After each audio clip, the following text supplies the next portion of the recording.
Okay, so you notice in chapter 3 there is a lot of confusing grammar. And we know that commands have a lot of things that are confusing because there's formal commands, there's irregular formal commands, there are negative commands, and then negative to commands versus negative usted commands.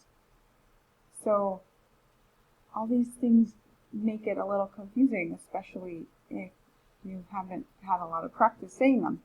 So here, our goal is just to keep on practicing. You are not expected to be a grammar expert. You should be able to show some familiarity. So the first thing to recognize is that you could say a command either formally or informally, but if you want to be more culturally appropriate, you'll use a formal command when you're talking to a stranger, and then you would use an informal command when you're talking to somebody who is more familiar to you. So let's start looking at commands, because I think that these are really a lot more straightforward and you can guide yourself through the PowerPoint. So let's look at these. Gramática 2, second part of the chapter. Let's look at directions. Indica, indicate. Que, what? Commands, mandato. Whether it's affirmative or negative, meaning no, don't do that, or yes, do that, affirmative. Le da clara a cada persona. Okay, so you're going to indicate which command Clara gives to each person or group in the following. Use the verbs in parentheses. Que Nora y Miguel no sacan buenas notas en la clase. Right now it's not a command. She's just stating the fact. Nora y Miguel no sacan buenas notas en la clase. No entienden la materia porque hablan mucho. So now she's going to give a command to this group. It's more than one, so she's going to say, remember to switch the endings. No hablen. And I forgot to put the no. No hablen en la clase. Okay, and anytime it's a negative, you have to switch the ending, even if you're familiar with the people. You just defer to the formal.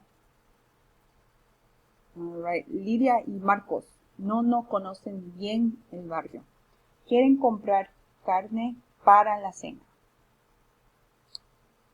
So they don't know, they're not familiar with this barrio, with this neighborhood. They want to buy some meat for dinner. Clara says, Lidia y Marcos, compren la cena o compren la carne en esa carnicería. Es muy buena. Okay, so she's commanding them, or she's telling them, basically, please go buy this meat in this meat shop or this butcher shop. So you're going to change the ending from comprar. You're going to reflect that you're talking to more than one person using that N. And you are also changing from an AR pattern because it's a group. Now let's look at number 3. La señora Ruiz tiene una reunión importante en el trabajo hoy. Clara says, Señora Ruiz. Wow, this is important. So she doesn't want her to be tardy. She doesn't want her to be late. So she's going to say, no.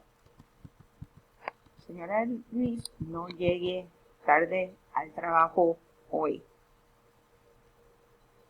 And because she's an elder, well, maybe she's not an elder per se, but I would just assume we're going to use the formal. So I'm going to use that one. No llegue tarde al trabajo hoy. All right. The fact that she says Señora Ruiz, that's a big clue that you need to use a formal, because just like when you talk to me and you call me Señora Thompson, you are indicating that you respect that I'm an elder by saying Mrs. or Señora.